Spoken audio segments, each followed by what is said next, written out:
If your notebook's full of doodles and dreams, you might just be sitting on a gold mine, my friend. Hey y'all, ready to find your $1 million business idea? First things first, grab a pen and paper. Now think about your passions. What gets you excited? Is it baking those sweet pies, fixing up old cars, or maybe it's something techie like apps? Write it all down.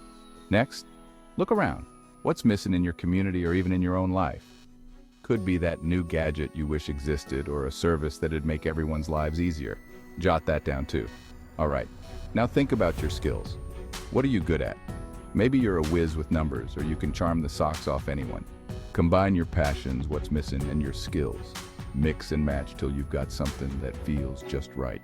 Brainstorm, sketch, write, repeat. Ain't no idea too crazy. Remember, every big thing started small. And if you ever doubt yourself, just think about how folks laughed at the thought of selling pet rocks. Who's laughing now, huh? In the end, it's all about taking that leap of faith and starting something that you believe in. Your idea could change the world. So what's it gonna be, partner? Grab that pen and get to dreaming. Remember, the best time to plant a tree was 20 years ago. The second best time is now. Let's get to it. Your idea could change the world. Follow up for more business tips.